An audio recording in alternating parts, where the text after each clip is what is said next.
Welcome to another episode of the Property Report podcast by Property Guru for 2023. This year, we have explored the latest trends surrounding the real estate industry across different markets in Asia.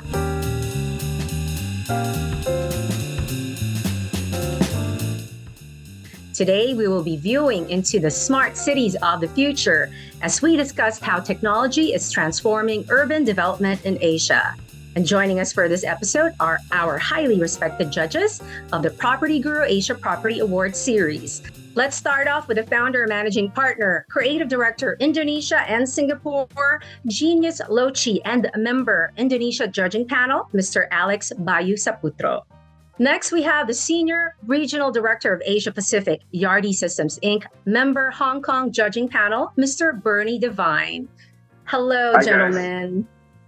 Thanks. Thank Hi. you so much, gentlemen, for being with us today. First, we need to clarify what is the concept of a smart city and how does it differ from traditional urban development? Okay, I believe that, the city was developed, the urban development was naturally, it was organic. It was by supply and demand. When you need a town, then suddenly they build a town. You need commercial, they build commercial. You need food, they build a restaurant. So it's just moved by organic. But the smart city actually was planned. Actually, you already, it's a new city. They actually plan the grid, they plan the infrastructure, they plan the transportation and security, all that was the one. That's interesting, Alex. I mean, I've had some interesting aligned and also alternative experiences with smart cities. I spent most of 2006 to 2010 in the Middle East working with a bunch of developers, and in particular, Nakheel, the developers of home. And with a remit to, as you say, from the dirt up, from the very basics. There's a pile of dirt out there. Go and turn it into a smart city, and work with everything, all the infrastructure, and connect everything together, and execute a city that operates differently. And then on the other hand, more recently, spent time in Asia working with clients who've wanted to basically introduce smart city technology into existing cities. And I think they're, different challenges. And, I think it's a bit of a long answer, but I think there are different ways of approaching what a smart city is. And for me, ever since the beginning of my involvement in smart cities, one of my things has been, when do you know as a city smart? And for me, it's something really simple. For example, like when does someone in the procurement department of local government specify that the traffic signals have to be internet enabled? That to me is a really interesting sign that the internet is connected to everything in the city, and therefore you have the opportunity from the connectivity point of view to get it to be smart. When you actually achieve that depends on a whole lot of other factors, including software and primarily also user adoption, because one of the things that we saw in those early smart city endeavours in the Middle East was in fact a hesitancy from consumers to go that next step. Because one of the key things I think the thing that we learned was that when you have a city that offers benefits from the cloud to the occupants, to enable them to access those benefits, the consumers need to give up some level of privacy as to who they are, where they are, those sorts of things. And definitely some hesitancy amongst people to do that sort of thing. But I think I'm seeing that change. It's a trade-off. A little bit of privacy, a little bit of benefit. It seems to work better. Thank you, Bernie. Alex, you want to add anything? Yeah, I think what he says is correct. When he says correct, I mean, we need to make a trade-off. The smart city actually give us convenience, and we answer a lot of this our human limitation.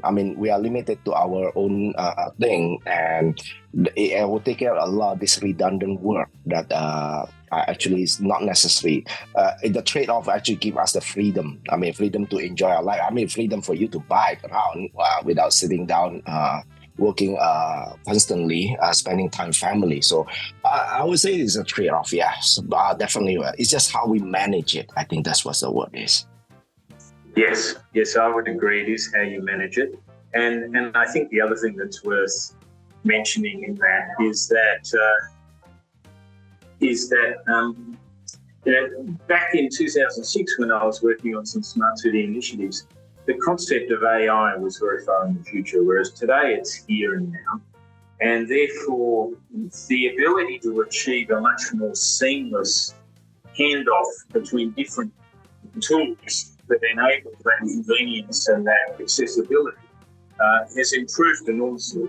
And also, I think, made it more palatable for consumers to look at, giving up some privacy in order to get some benefit. So I think, one of the things we saw early on was a real struggle with that seamless connection across multiple apps that gives the user a relatively seamless experience. Big links in one app that take you to another seamlessly and deliver a continuous sort of process on the solution that you're seeking. And then AI, I think, adds another layer to the capability around that. So lots of things happening now that are really benefiting the initiatives for smarter cities. For our second question, how is technology being utilized to transform urban development in Asia and create smarter cities?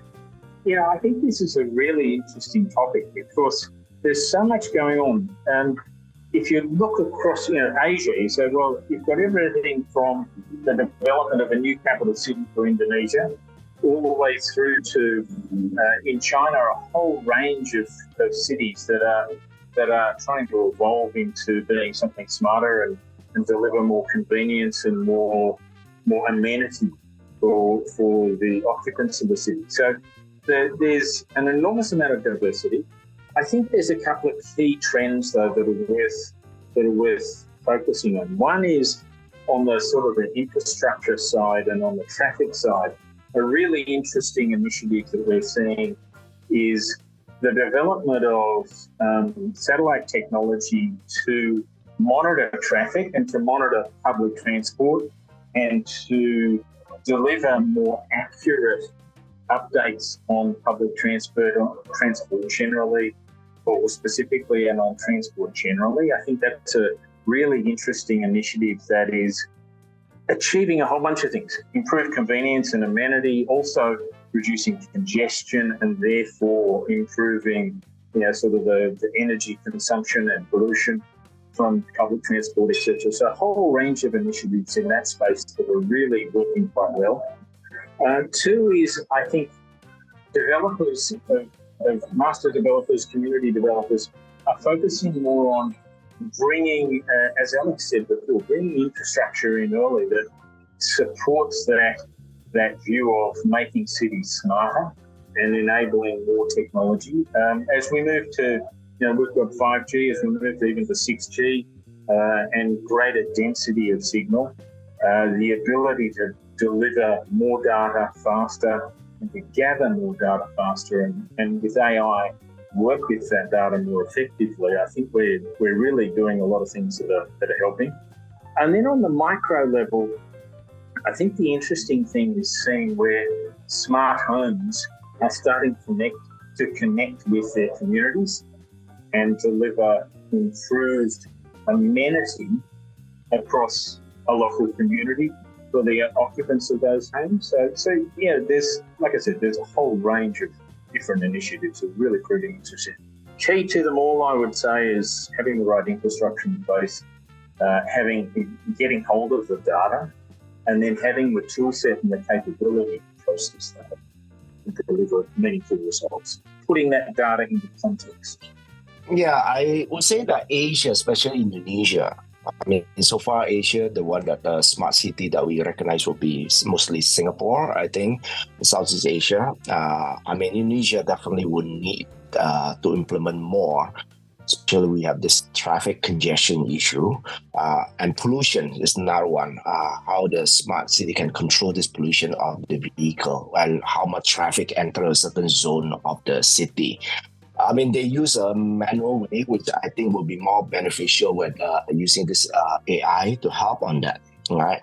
As being a designer here, I mean, the energy consumption that all the cities been using is tremendous. It's actually create quite a huge global warming. So if you have the smart city, you'll be able to identify which sector the heat load will come into a certain part of building, then you automatically will create a shade or screen or double screen on the architecture to kind of shield that to limit the heat factor. That will actually reduce a lot. Imagine one office tower, you just have that kinetic building just can move toward the sensor with the climate. That will kind of create, one is interesting on the architecture. Secondly, is actually will kind of limit this heat load that's been generating a lot lately from our side, right? Especially Asia is a hot climate. We use air conditioning pretty much almost every day. You know the amount of heat load is being generating is huge, right? This smart city will have a lot. Water cooling system, all that will kind of help in the air conditioning system. If there's nothing else you want to add, I want to move on to the third question, gentlemen. Are there any concerns regarding data privacy and security in smart cities, and how are they being addressed? Yeah, I'd say that's a really pertinent question. I think there's some really important things being figured out right now. What we've seen over the last 2 or 3 years has been a massive growth in cyber breaches. There was a study done earlier this year by one of the major consulting firms in Australia where they tested IP addresses to find DNS systems that were not secure. And just in Australia, they found over 5,500 DNS systems that were not secure. Now, they could have been any type of building or any type of infrastructure that had a DNS that was not secure, but 5,500 of them, where it was basically easy for a hacker to get in there and breach the system, either get data or take control of the system, do all those sorts of things. So lots of challenges.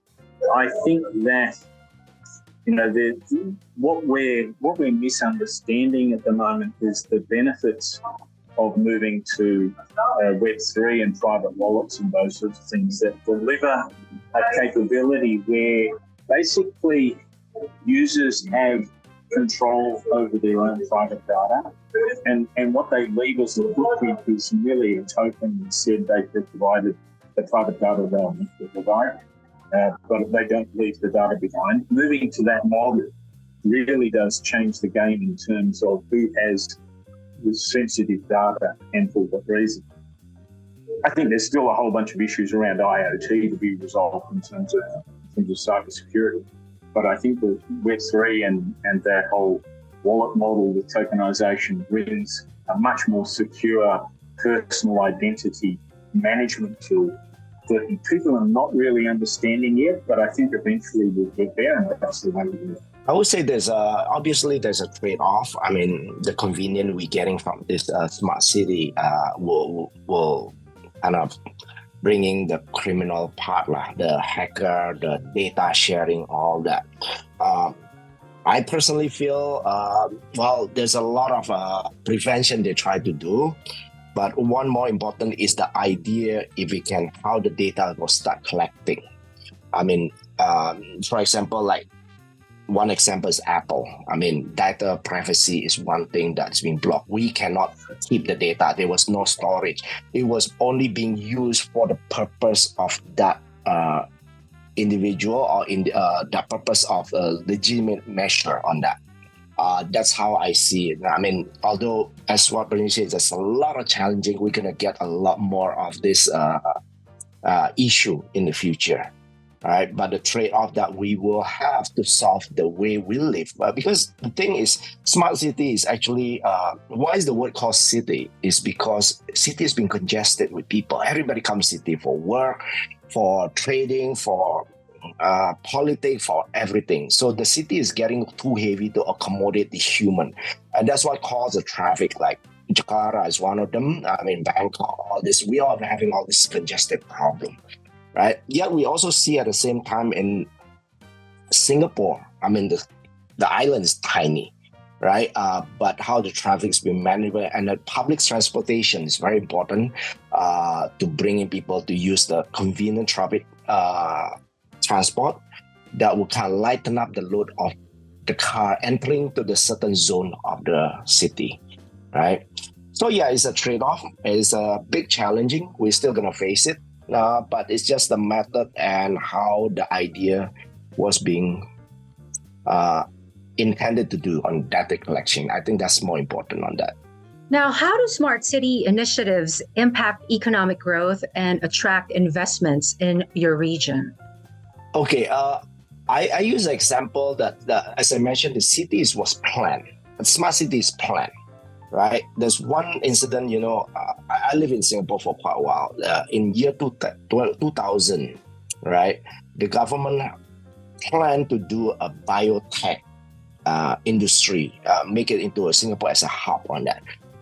And then what they do, they create a zone, right? They take a part of a Tuas area, and then they actually let it a foreign investor coming in, a pharmaceutical, biotechnology, all that, a big company all coming in. They start investing in a plot of land. And what it does, at the same time, they actually post the education on that, the biotech education. There was a field coming up. Instead of medical, it's biotech medical. So it actually created this multiple investment coming in because there was a talent provided at the same time. And this was done year 2000. You're talking about 20 years ago was being planned. So smart city, yes, it was a planned city. I call it, it was a plan if a country want to allocate a certain zone for a certain thing. In China, you can see that certain area is industrial area, certain areas IT, or, Silicon Valley is about IT. These are how the investor coming in. And obviously, investor only coming in when there's a security, there's safety, there's convenient.